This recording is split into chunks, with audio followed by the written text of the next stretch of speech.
Hey, what's up, everybody? I want to make sure my audio and video are working. Looks pretty good.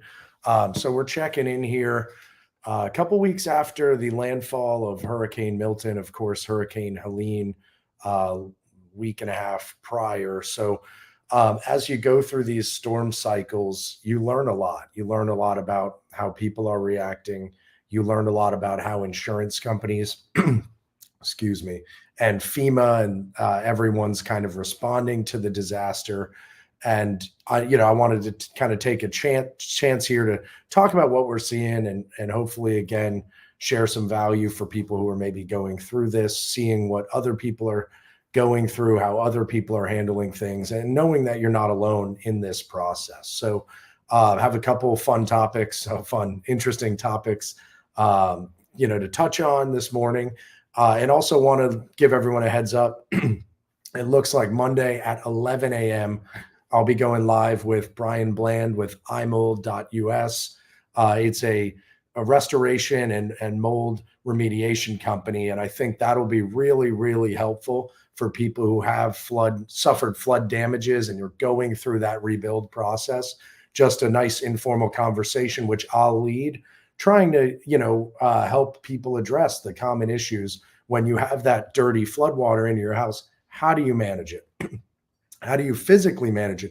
How do you make sure your family's healthy, your home is put together the right way? But also, how do you make sure you're not taking missteps that could cost you thousands or even tens of thousands of dollars in insurance proceeds that you've been paying for years in case you need them? You want to be able to avail yourself of that and maximize that benefit, which is what you should do. Perfectly legal, nothing untoward about that. Maximizing what you're entitled to, not more, but maximizing what you're entitled to. So we'll be jumping into that. He was recently featured on ABC, and the title of the article was "City of Mold." So you can imagine the kind of stuff that he's seeing. And I think one of the big things to know that for me was important, and one of the reasons I want to talk with him on my platform here is that this category 3 water, you can't just wipe some bleach on it and think it's good. So he's going to be going through some protocols, some things to do to make sure you don't have bad issues. Hopefully prevention, right? A stitch in time saves nine. A little prevention. And then now that we are several weeks past the storm and past this damage, what should you be doing now, right? Let's say you maybe have those flood cuts. Maybe you have some questions about the electrical systems, right? There's some, let me say, lively discussion between restoration professionals and insureds, and then these flood insurance or NFIP folks and adjusters in terms of what's the right thing to do regarding electrical. From my research, it does appear that best practices for electrical systems are, if you dunk them in salt water, you should probably get rid of them and replace them with new to prevent the risk of fire or any other deterioration. And again, it's not pleasant in the short term.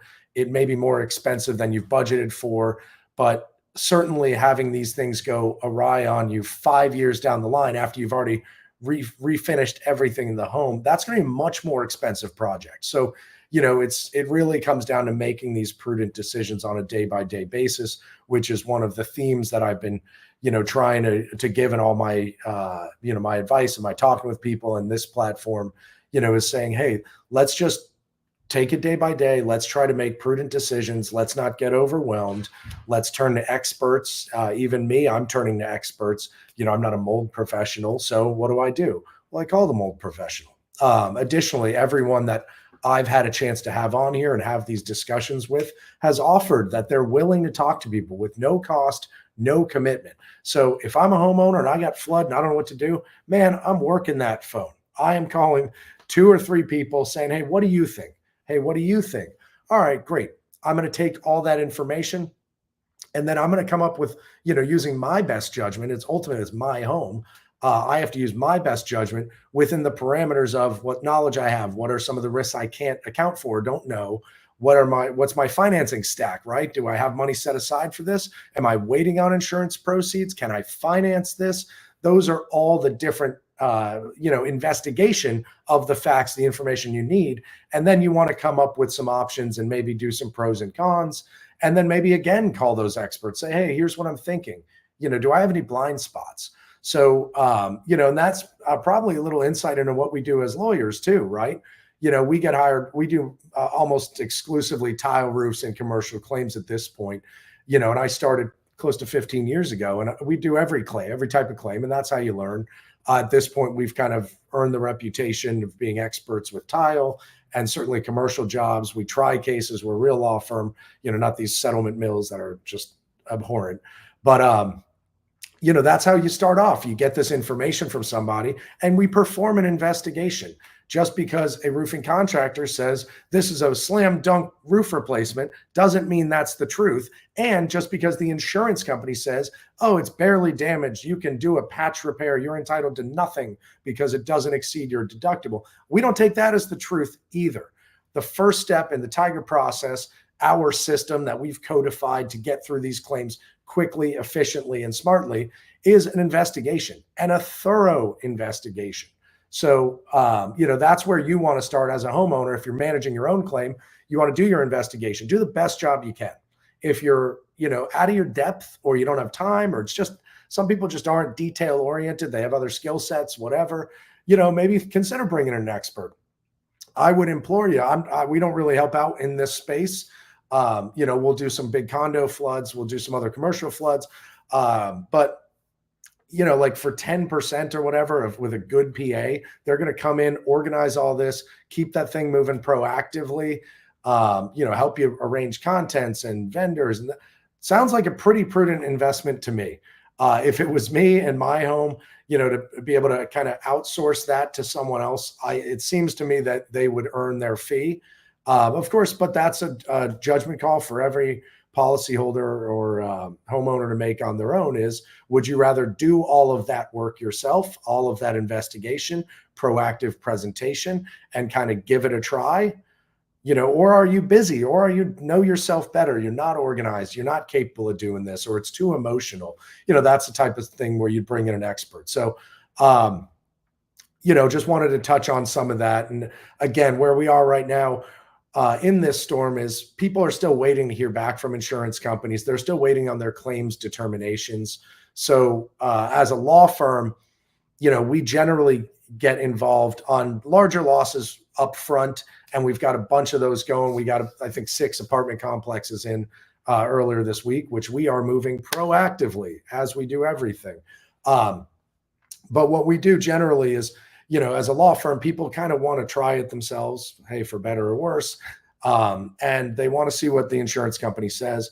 Then when it's disputed, which we know a lot of these claims will be, that's when they finally say, hey, it's time for a lawyer. So we're going to start picking up speed a little later. But right now, people are still in that investigation process. The insurance carriers are still performing their investigations. So one thing I want to mention on that is, if you've had an adjuster out and you don't have their estimate, and it's been over 7 days, you need to request it from the insurance carrier, right? They are not going to move your claim proactively because they want to. You have to be that voice guiding them to forward action. We have a letter that we send out that says, hey, it's been 7 days since your on-site inspection. And actually, it's a little earlier. It's a little tricks of the trade. We send a pre-letter, an on-the-date letter, and an after letter, just because we want to document that thing thoroughly. But we want to be proactive and saying, hey, you had an adjuster out. It's been 7 days. The law says you need to produce any estimates as they come. Where are you at in the process? So that's an example of how a professional is going to keep them accountable to what they have to do under the law. I don't care that an insurance company is busy. I don't care that the adjuster is busy. My clients need you to follow the law of the state of Florida. And if you do not, there are consequences, right? So that's how we look at things. And I like to share some of that as well, just to make sure that, people at home kind of understand the tone in which you kind of have to operate with these big bureaucratic insurance companies, right? It's like the DMV, but worse. Imagine the DMV, but they didn't even, want to give you the driver's license in the end. That's what this is. These insurance companies, certainly some claims processes are smooth. I'm not vilifying the individuals. What I'm saying is this process is designed to delay and frustrate. We know that. We have the evidence of that. Delay, Defend, Deny is a book written about these processes. They had high-priced, expensive, shiny shoe, New York jerks, frankly, consultants come in and say, hey, why don't you be tougher on your policyholders? You'll make more money. And they said, you know what? That's a great idea. Let's do it. So that's where you are right now. So if you have a claim and you want hundreds of thousands of dollars for your damaged property from an insurance company, you better have a plan to be proactive, and you better have a plan to hold them accountable. So just wanted to jump in here. Happy Friday, everybody. We got a great weekend coming up. Hope you spend it with friends and family, loved ones. Enjoy. It's also Diwali out there for those who celebrate. And we're going to be jumping back on. I'm excited for our guest on Monday. And if you have any other topics, anything you want me to hit, just drop a comment or a message. It's been really helpful making sure I'm getting people the information they need. Cheers.